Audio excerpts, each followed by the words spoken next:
Always. You're listening to a mostly harmless cutaway. Mostly harmless. Mostly harmless? Oh, come. I think that's pretty good coverage for a disintegrated pile of rubble.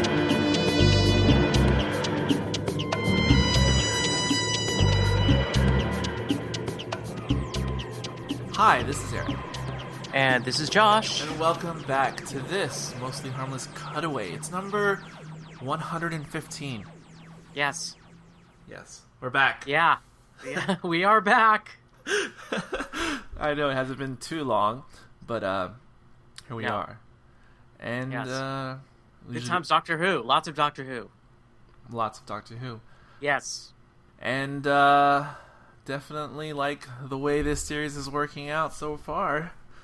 Oh yes. It's very entertaining. Extremely. Enjoying our new Doctor quite a bit. Yes, he's definitely grown on me quite a bit as we've progressed through the series. I remember back when we were talking about Sherwood, I was still barely getting to know him and still barely getting to appreciate him. But so much has happened since then, and it's kind of a ridiculous series so far. Yeah, the funny thing is, Eric, like since Robot of Sherwood, it has it's gone to the highest mountain as far as I'm concerned. I agree. I was about to say the same thing. I know I almost sound like a parrot of Steven on RFS, but he says it almost week in, week out now, and I feel almost the exact same way. Like, this has just been a stellar series thus far, and Sherwood is sort of the low point, if you will. I agree. But even for me, though, it's the low point compared to its brethren, but I don't even think it's that bad. No, I agree. Very watchable. It beats a lot of, and if I just even restrict myself to the Moffat era, it still beats a lot of episodes for me that I don't like from 5, 6, and 7. Oh God, we're gonna agree. So yeah, there we go. On the other hand, it makes it a bit difficult though when I think about reviewing all these stories now, because I do find it's a bit more challenging sometimes when I enjoy the episodes so much that I don't know what else to say because it'll just be a gush fest. That's fine. Or even if we have dissenting voices on to join us, that can be fun too. Maybe to switch someone around who didn't like a particular something, but I guess I'm already assuming we're pretty much going to be in agreement on a lot of things. Yeah, likely. All right. That's likely. All right. So, without further ado, Mummy on the Orient Express. So, going in, from the Next Time trailer preceding the story, didn't know. I didn't know if I would like it because it did have a zany appearance in the trailer. Like, is this going to be another Voyage of the Damned? You know, are we going to have a strange couple who won the lottery or sweepstakes and eating chicken wings? Yeah, and a midget cyborg and other like. I mean, that's just the general feeling I got from the Next Time trailer. Not that I know that's not necessarily the way it's going to turn out. And no, it wasn't exactly Voyage of the Damned. No, it wasn't. As a matter of fact, like, it's really funny about the trailers this year. It's almost like you should just go ahead and skip them. Because the trailers don't give anything its true justice this year. Oh, and even this trailer, it didn't even feature Clara, of course. That was done on purpose, right? Of course. Yeah. Because we weren't supposed to think that Clara was actually joining the Doctor on this one. Yes, and actually, as we start off, this is meant to be Clara's last hurrah in the TARDIS with the Doctor. Yes. And honestly, from my perspective, first of all, somebody's got to explain to me about Clara's hair length in this one. What? Oh, because it's chopped? Yeah, because she seems to have chopped it off, but maybe it was just a wig or something. I don't know. I'm guessing it's a wig. I'm looking at it now, and I'm guessing it's probably as simple. Unless this, because see, I don't know. I'm not RFS. I don't know the recording order of these stories. So I don't know if this was recorded last for some reason. I have no idea. But it wasn't. I'm going to assume it wasn't recorded last, and I'm going to assume she's just wearing a wig, and I'm going to assume just because it sort of matches her costume better. Oh, yeah. I mean, she looks like she's from the 20s. Absolutely. The doctor's outfit, has a very William Hartnell look to it, with the little tie. And, I mean, I think that, throughout this particular story, and all the stories that we've seen so far, you just can't take your eyes off Peter Capaldi. That's the whole thing about this new Doctor, man, is that you just can't take your eyes off of him. He keeps blowing you away every single week. It's true.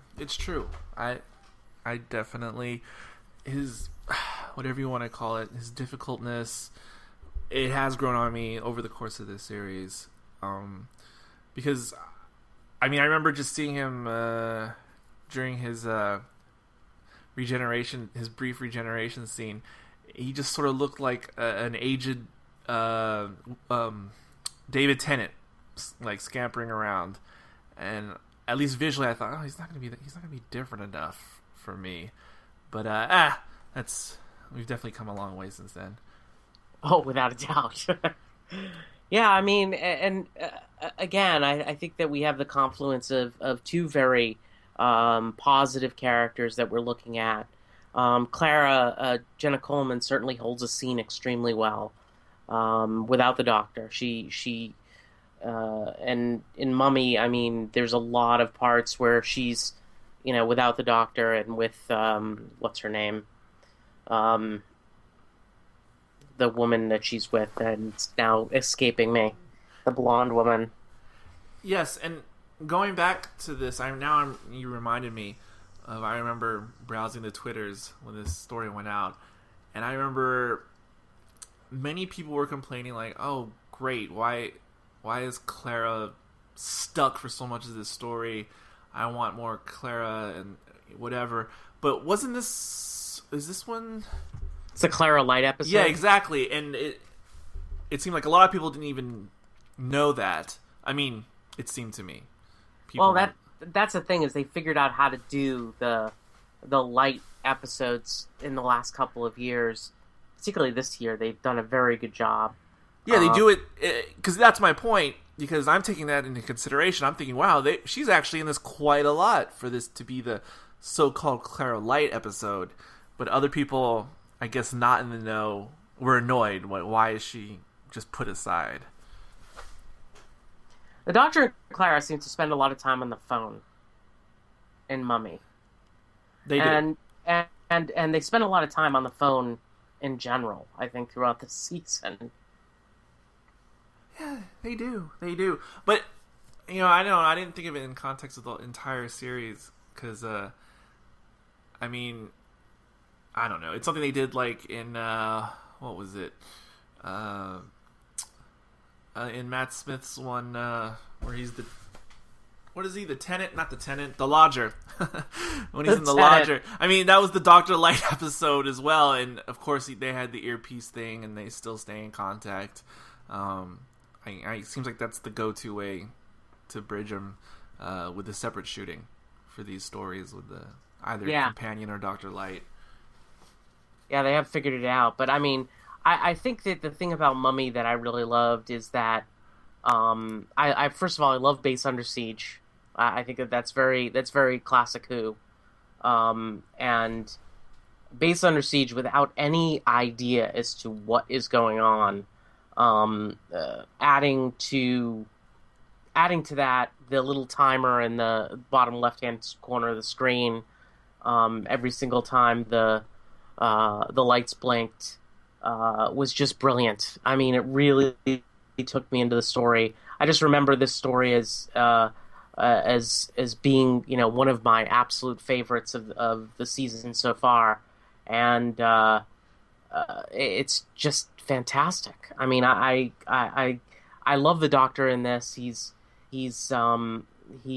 grumpy, but at the same time, he's still trying to figure things out. And as much as he tries to figure things out, it's like it seems impossible for him to figure it out, and yet at the same time, he's taking us through that process in his mind.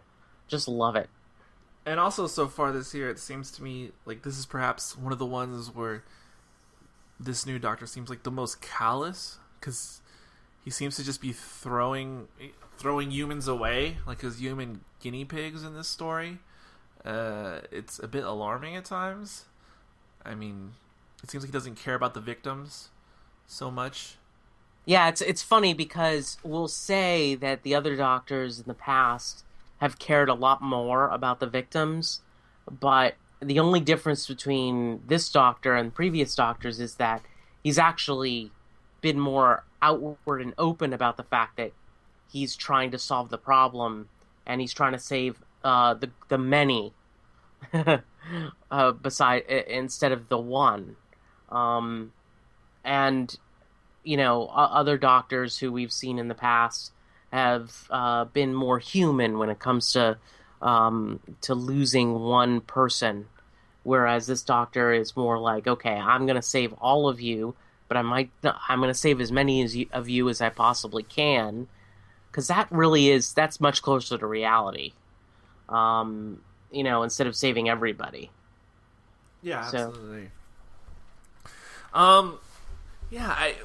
Not necessarily my favorite of the series up to this point, but definitely one I enjoyed a lot. And another, I don't know, it raises more questions. Who set up this whole train ride situation? Yeah, see, you know what? I mean, what I'm finding is as we're going through the series, is that they don't spend a lot of time trying to explain how or what it is. It's just more like, let's get through it and get out of here. And other than maybe, Time Heist or... Because, I mean, honestly, we still don't know, what Gus is, the computer, where it came from, etc. And as a result, I mean, that upsets some people that we don't have closure after each story. And there was also mentioned by many the odd little connection to the throwaway line at the end of Amy's wedding when the Doctor's called to check out the Orient Express, and he mentions in this story how he's been asked over many times, but he's avoided it. Yep. Why this nagging thing? Why? I don't know. It's just it's one of those. Something that we figured was just a throwaway, unseen adventure at the end of Series 5, but... Yeah, but if you remember, see, what they've missed is there's no Egyptian princess. True, but I wasn't sure if it was just a lure to get him over. I mean, maybe there was no Egyptian princess. I don't know. Or maybe there was. Or I don't know. We didn't see one in this episode, but... I mean, who knows? I mean, I do know that, there's that throwaway line at the end of the wedding... No, not the Wedding River Song. It's at the end of Big Bang, right? Yeah. That's what I was referring to, yes.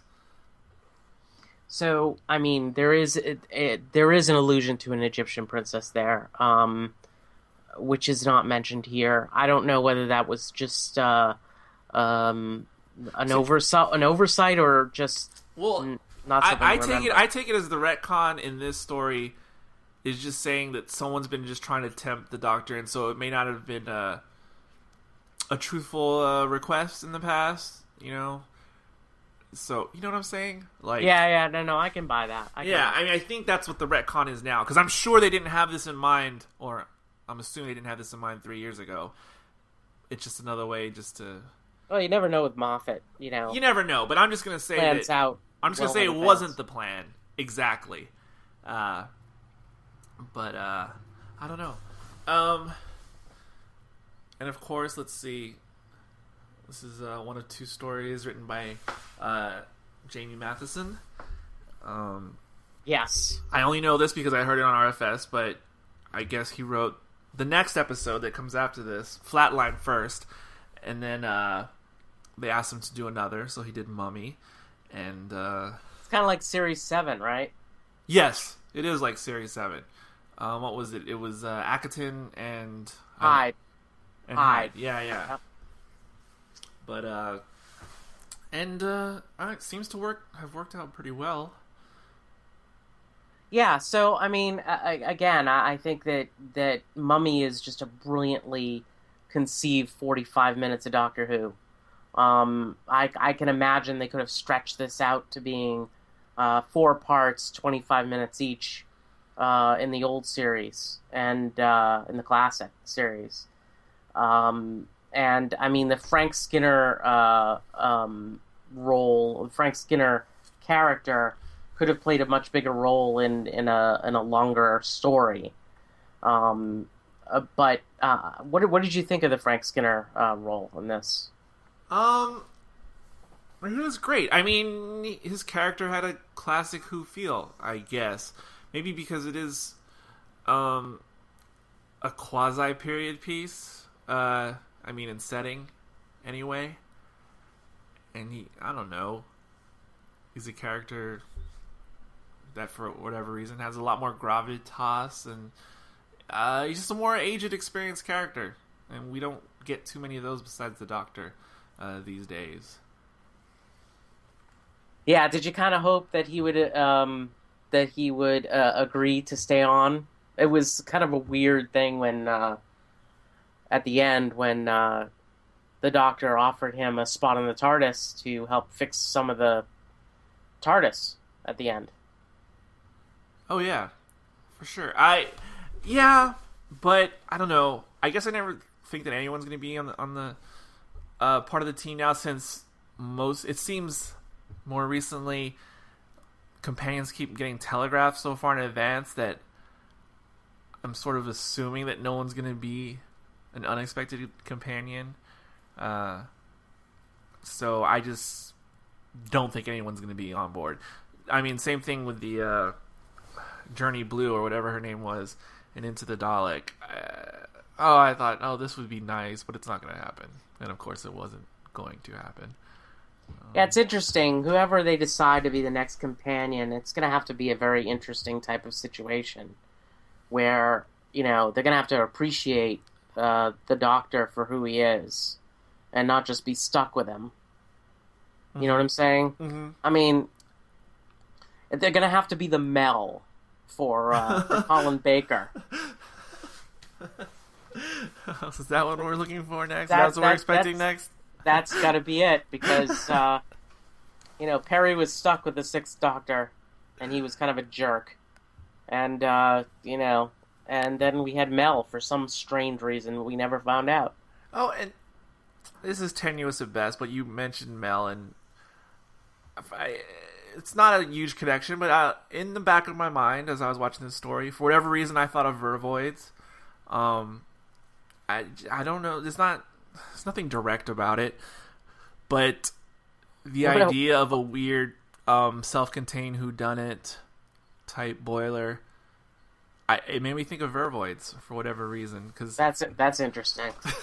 I don't know that that's interesting, but on its surface. But I mean, because that's how I feel about Vervoids, even though it's such an odd setting and situation. It has that. It always had that feel to me in the back of my mind of like a British, period piece, but like in an estate setting, that type of thing. Vervoids had that feel, even though I know it's a spaceship and everything else, but because everyone is kind of just stuck there and can't really go anywhere. I don't know. This felt like Vervoids for me. So. That's interesting. No, I mean, I'm not sure it felt like Vervoid for me. I think it just it seemed brand new to me. I couldn't compare this to anything. And I don't mean directly in any sort of way. It's this vibe, and I know Vervoids doesn't inspire the best in many people who are familiar with it, but I go back to our commentary a million years ago. Do I have to? I didn't. I never had. I saw Vervoids at a time when I was very open and I never really disliked it that much in the time that it came out. So, when I say this reminds me of Vervoids, there's no negative connotation necessarily. You're right. Clara didn't end up working out in the gym to some strange music. I'm sorry for people who have no idea about Vervoids. You just have no idea what we're talking about. I apologize. Yeah, but you know what? I would suggest you go watch it and then say, does Mummy have anything to do with Vervoids? And I mean, Mummy is essentially they're all stuck in one room. We got a bunch of scientists, and by the way, I don't know where they got their lab coats from. They must have left those out. Whatever Gus must have left them. Like a whole closet full of lab coats, because they all have lab coats. Yes, I see that. And there's one guy that looks like Einstein. Yes, I definitely noticed that the first time through. And there's only 3 people that actually talk, so it's really quite fascinating how they managed to do this all in one room. It looks for the most part, it mostly in one carriage of the train. I don't know, good times. It's a good story. It's one of those stories that you just enjoy all the way across. From the beginning to the end, and you don't it's not a look at your watch Doctor Who, and I've had plenty of those in my past. It's one of those where you can't keep your eyes off the Doctor, and also the story is so wonderful that you have no idea how they're going to solve this problem. Yeah, absolutely not. But was it the resolution with the creature, was it satisfying? I mean, I do remember feeling because yes, I had that anticipation watching it. How's he going to figure this one out? How is he going to solve it? And it definitely comes down to when the Doctor has the counter set on himself, because then you realize, okay, well, now something clever has to happen in the next 60 seconds. And then when it all happens and he unravels it, I felt a little, that was a bit too easy. I mean, it didn't ruin it or anything. But you know what would have been great had they had the Doctor die and gone into the Nether Sphere. Well, I almost thought that was going to happen as I was watching it, because it seemed like maybe this was connected to that, but no, it didn't go that way. It didn't. And for some reason, by the way, the blonde's name is Maisie. Maisie, like the little mouse in all the children's tales. Some people know what I'm talking about there. I do not, but I'll take your word for it. But when I first heard Maisie's name, I thought they said Missy. Oh, I see. Yeah, I thought it was. But it apparently not. So I thought that this was Maisie's story, and we were going to hear a lot more from her. Apparently, we don't. Yeah, it did seem that way as well, too, yeah. Because Clara had to lie to her, to get her in there. And she was saying all these wonderful things about the Doctor. And then she was, unfortunately, she was fooled into going into that area for her own potential death, and I figured that was a potential revenge factor for her. I think this is interesting. I mean, because you bring up something that I've been thinking about a lot during the whole series. You talk about Clara having to lie to this character to persuade her to do something, and I know I can barely remember what happened all in the Kill the Moon. I'm talking about character-wise what happened in Kill the Moon. But obviously, Clara had this big falling out with the Doctor, and that's why she wanted to leave, etc., etc. And in this, we see a bit more of Clara seeing things from the Doctor's perspective. It's not just in this story. I think I've sort of been seeing, throughout the series up to this point, a lot of things seem to be references in the stories seem to be like we're exploring the character of the Doctor, and not just the 12th iteration, but I mean the Doctor in general.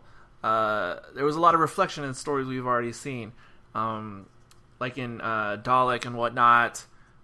We look at the Doctor as being a prior soldier, or maybe being the best Dalek in a way, like a very able killer.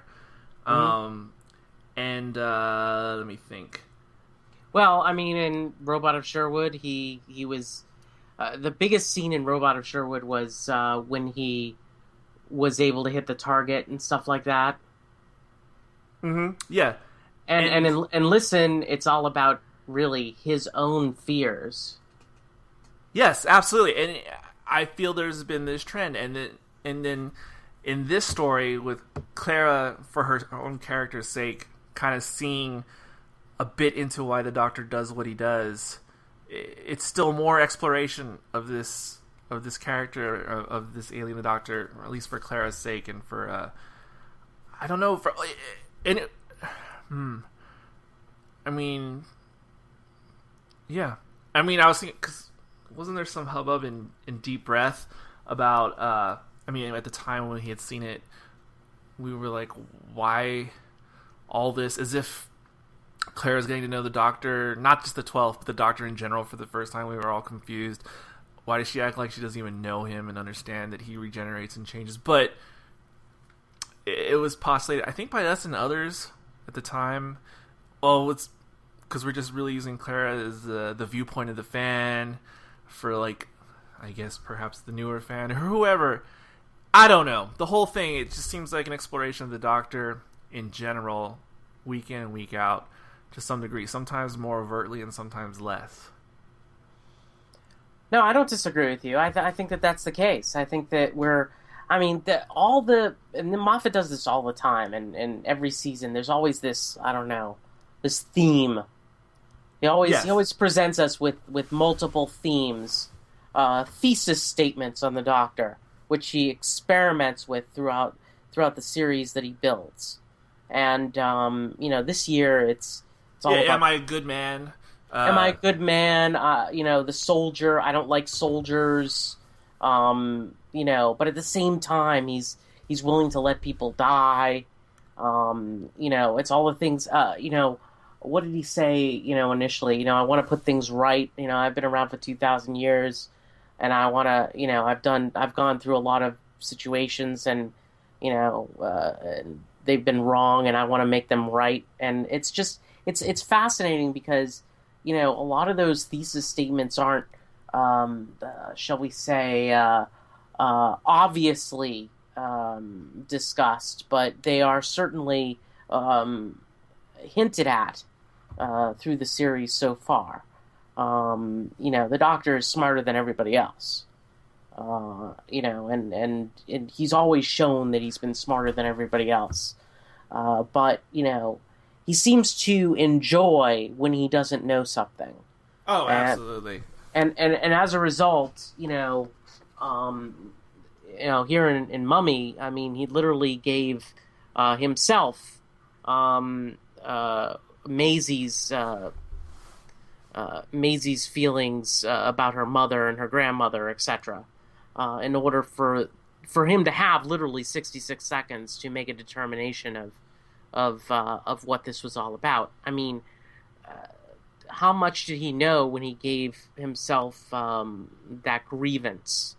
Did he test himself? Does he have a death wish? Again, all of these things are pointed at as the stories proceed forward, and then you have the Missy character that we see at the end of several episodes, where it's all about everybody who sacrificed themselves or everybody who's died, whereas the Doctor doesn't end up sacrificing himself ever and doesn't die. I mean, he regenerates once in a while, but at the end of the day, it's others that sacrifice for him. So I don't know. It's gonna be interesting to see as the season goes on. If we hear anything more about the Missy character, etc. Oh, we'll hear more about her. But I know do. I know he will, but I'm just saying what we hear. If we hear anything before the finale. Yes, and also yes, this is the theme, I guess, for this series, exploring who is the Doctor, not just 12, but the Doctor in general. And I wonder if there will be any sort of resolution in a way to tie that up at the end as well. But I don't know. I don't know how. I don't know where it's going. I have no idea. I mean, that's the good news. We don't know where it's going, and you don't know where next year's going either. So yeah, this is one story, or not one story. This is one series. Again, just speaking of the Moffat era, where in years past I've always had some sort of idea of what's going on or what we're leading towards. But of the 4 series, 5, 6, 7, 8, I think this is the one where week by week I really have no idea. This hasn't happened to me to this degree since 2010 with Doctor Who, where I feel really blind heading towards the series finale. yeah, me too. And actually, that's a good thing. It is a good thing. I mean, I think that at the end of the day, so far, that this season has been one of the most creative seasons that they've done. Maybe one of the best directed seasons of Doctor Who ever. And as a result, and also, I mean, the scripts have been fantastic. And as I said, it's been years since the last time where I can't take my eyes off the Doctor. I think that, the last time I can say that is Tom Baker, quite frankly. Oh. The last time I was so enamored with, just not worried so much about the story as I am about seeing what the Doctor does, that it's just, he's so watchable. And that might be because he might be the best actual actor to take on the role since maybe Troughton. I mean, he's that good, and as a result, it's fun to watch. Even though, even though I didn't love Deep Breath, and I didn't love Into the Dalek, but they're good, but I didn't love them, or Robot of Sherwood. But at the same time, he's so interesting to watch on a week-to-week basis that it makes it for me, and that and that's so new for me and New Who. And I'm really enjoying it. Wow, I knew you liked this series and this Doctor, but I had no idea it was to this degree. But, all right, anything else you want to say about Mummy and the story in particular? No, I mean, I think we said it all. I mean, I mean, it's wonderful. It's just, it's nothing else I can say about it. It's just wonderful. All right, so the moment I've been waiting for. How are we going to rate it this week, Josh? Of course you're going to ask me that. Of course. Of course. All right, so how many strange mummy scrolls are you giving this one? Strange mummy scrolls. Yes. Excellent. Okay. Strange mummy scrolls. Let me see. Okay. While I really enjoyed this and I liked it, I guess oddly my rating might sound low. I don't know. Don't read into it. But I really enjoyed this episode. But I don't know. I kind of want to say 3.5 mummy scrolls. But that's not bad. No, it's not bad. It's not bad at all. It just, I know people are used to me throwing in years past, 4s and 5s all day long. I don't know. Maybe it's a bit more tempered because I've enjoyed so much in this series. Maybe that's why I'm giving it 3.5 and I'm leaving room for others to be 4s. I have no idea. But it's weird because I'm giving it 3.5 probably in Series 8. But were this Series 4, I'd probably be giving this 4 or 4.5 stars. You know what? I don't want to be biased like that, but so like, what are you comparing it against? You're comparing it against everything else, so that means that everything gets lower scores. So if you're looking at like last year's versus this year's, or 2 years ago versus this year's, you're all rating it all against each other. If you let me put it this way, don't rate it against everything else you've seen. Rate it against Doctor Who in general. What would you give it? Boy, howdy. Okay. 3 3/4 mummy Oh, scrolls. that's weak. That's weak. Oh, what? What? That is weak. You have to. Honestly, I think that the halves are even over the top. So No, you give it a halves 3. completely count. We have to have halves. All right, fine. Because then too many stories have like the same rating if we get rid of halves. All right, so 4. I'm giving it 4. Because if I I'm beating you to this. I'm like beating you up about this. Okay, I guess I was. You want to give it 3.5? Give it 3.5. No. I was thinking about it in terms of Series 8, and I felt 3.5. But if I think about it as just Doctor Who, it's probably 4 stars. Yes. So if not stars, what am I saying? Mummy scrolls. Yeah, mummy scrolls, man. Don't screw it up. Mummy so scrolls. yeah, 4. It is good. I mean, there's really nothing I disliked about it. Oh, just the resolution was a bit simple, but that doesn't destroy an episode. It doesn't destroy the journey just because it wasn't the best resolution for me. Yeah, so from a Doctor Who perspective, okay? Yeah, 4. If I'm looking at all of New Who, overall, this is one of the best Doctor Who episodes there was in New Who. It's not the best, but it's one of the best, and just so well written. Everything about this, the acting, the direction, and the script, and the idea all come full circle for me. I'm giving it 4.5 mummy scrolls. It's not Time of Angels, man, but it's damn close. So 4.5. Well, there you have it. And I know, last but not least for this story, any thoughts on the Next Time trailer? Yeah, so not anything interesting, and I don't know what we're going to get ourselves into here. And as I said, I can't take anything from trailers, but, I'm not big into, what is it? Modern Earth and what's going on Modern Earth. If there's a kitchen in this, I'm going to throw something. Really? Are you not into Modern Earth though? I just find that the Modern Earth episodes tend to be weaker overall than anything else that they do. I mean, Day of the Doctor aside, I just think it's nowhere near as good. I always worry about the fear her factor. The fear her factor. Interesting. Should be a reality show. It should be a reality show. Fear her factor. But just looking at these Next Time trailers, we kind of mentioned already, and yes, this series, they seem to not be giving me much to go on, which is probably a good thing, but I have no idea. I really don't. No, that's the thing, is you don't know. You have no idea. I mean, I'm cautiously optimistic, quite frankly, because they fooled me before. I assume that they'll fool me again. Yes, and it's really hard to gauge, though. I don't know. I'm looking forward to it. That's for sure. Absolutely. Me too. All right. Well, thank you. Thank you, everyone. And, yeah. Hopefully we'll be back soon. I hope so. Well, if there's nothing else, closing out the show today, this is Eric. This is Josh. And until next time...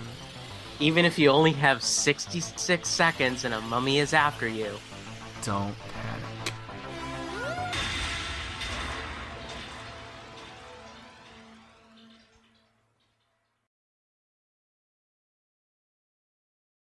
What else am I missing? Is that it? And Kill the Moon. Oh, Kill the Moon, yes. How do I forget Kill the Moon?